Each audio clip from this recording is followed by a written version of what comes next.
ஹர ஹர சங்கர ஜய ஜய சங்கர ஹர ஹர சங்கர ஜய ஜய.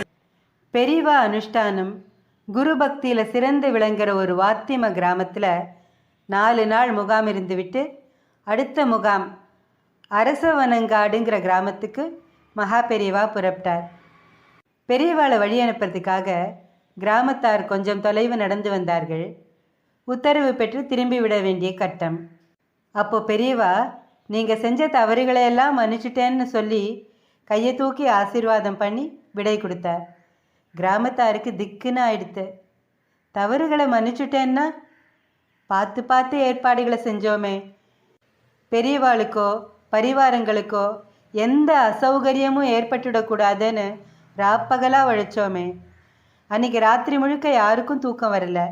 தவறு எங்கே நடந்தது, எப்படி வந்தது? பணத்தை தண்ணீராக செலவழித்தோமே. கிராமமே திருவிழா கோலம் பூண்டிருந்ததே. பந்தி பந்தியாக சாப்பாடு, வாய்க்கு வாய் உபசரணை பண்ணினோமே. ஏண்டா சீனு, தப்பு எங்கடா நடந்திருக்கோம்? அதான் மாமா எனக்கும் புரியல. பெரியவா ரொம்ப ரொம்ப சந்தோஷமாக தானே இருந்தா. மனசு தவிக்கிறதுடா. எல்லாருக்கும் தான். மறுநாள் பொழுது விடிஞ்சுது. 10-15 முக்கியஸ்தர்கள் புறப்பட்டு அரசவனங்காடு போய் பெரியவா முன்னாடி நெடுஞ்சான் கிடையா விழுந்தா. முகங்களில் தவிப்போட அடக்கமாக நின்னா. பெரியவாளுக்கு சிரிப்பு வந்துடுது. என்ன தப்பு நடந்ததுன்னு கேட்டு மன்னிப்பு கேட்க வந்தேளாக்கும் அப்படின்னார். தாக்குதலை தாங்கிக்க தயாராக இருந்தா எல்லாரும். ஒரு தப்பு நடக்கலை அப்படின்னார் பெரியவா. அப்படின்னா விடை கொடுக்கும்போது ஏன் அந்த பிரம்மாஸ்திரம்னு கேட்டா. ஒரு சன்னியாசி ஊரை விட்டு போரிச்சே, அவர்கிட்ட நாங்கள் முடிஞ்சவரை சேவை பண்ணினோம், ஏதாவது தப்பு நடந்திருந்தால் மன்னிக்கணும்னு சொல்கிறது கிராம சம்பிரதாயம். நேற்றுக்கு நீங்கள் அதை சொல்லலை, அதை ஞாபகப்படுத்தினேன், அவ்வளவுதான். ராஜோபசாரம் பண்ணினேள், க்ஷேமமாக இருக்கணும்னார். வெளியே வந்த எல்லார் முகத்துலேயும் அசாதாரணமான திருப்தி. ராத்திரி முழுக்க எப்படி தவிச்சு போயிட்டோம். ஆனால் பெரியவா என்ன சொன்னாலும் அதில் ஒரு தர்ம சூட்சுமம் இருக்கும். நமக்கு தான் புரிய மாட்டேங்கிறது. இன்னொரு சுவாரஸ்யமான சம்பவம். ஒரு சமயம் பெரியவா பண்டரிபுரத்தில் முகாமிட்டு இருந்தார். அங்கே பக்கத்தில் இருந்த சர்க்கரை ஆலை அதிகாரி பெரியவா கிட்ட, உங்களோட பாதார விந்தங்கள் எங்களோட ஆலையை ஒரு முறை மிதிக்கணும்னு வேண்டினார். அவர் தன்னோட வண்டியிலேயே அழைச்சிட்டு போயிட்டு திரும்பி கொண்டு வந்து விடுறேன்னார். பெரியவா உடனே சிரிச்சுட்டே, நான் சக்கரை வச்ச வண்டியில் ஏறுறதில்லைன்னு சொன்னார். வந்த அதிகாரிக்கு ரொம்ப ஆச்சரியம். இந்த 20ஆம் நூற்றாண்டில் நீங்கள் இப்படி இருக்கணுமா? வண்டியில் வந்தால் நிறைய நேரம் மிச்சமாகுமே, அதனால் நிறைய இடங்களை பார்க்குற வாய்ப்பும் கிடைக்குமேன்னார். பெரியவா, நான் 13 வயசில் பட்டத்துக்கு வந்த உடனேயே சக்கரை வச்ச வண்டியில் ஏறுறதில்லைன்னு சங்கல்பம் பண்ணிட்டேன். அதுக்கு இதுதான் காரணம்னு சொல்ல ஆரம்பித்தார். ஒரு முறை நான் ஒரு ஊருக்கு போயின்னு இருந்தேன்.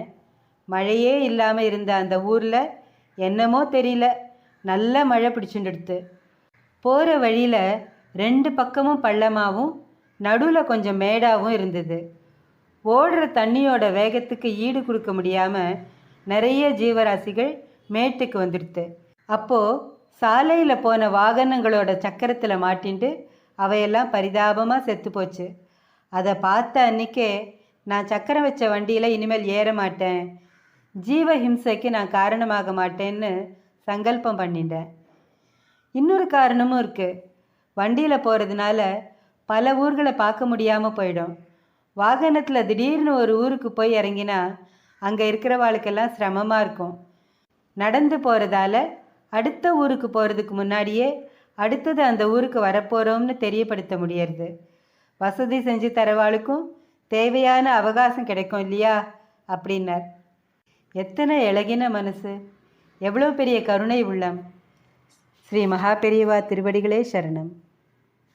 மகா பெரியவா அருள்வாக்கு. நமக்கு அது வேணும் இது வேணும்னு சதா அரிப்பு இருக்கிற வரைக்கும் நாம் தரித்திரர்கள் தான். அன்பால பிறரை திருத்தி நல்வழிப்படுத்த முடியும். அன்பால் ஒருத்தரை திருத்தினா கூட அது பெருமை தர்ற விஷயந்தான். பாவ புண்ணியங்கிறது செயலை பொறுத்த விஷயம் இல்லை, செயலாற்றுபவரோட நோக்கத்தை பொறுத்தது.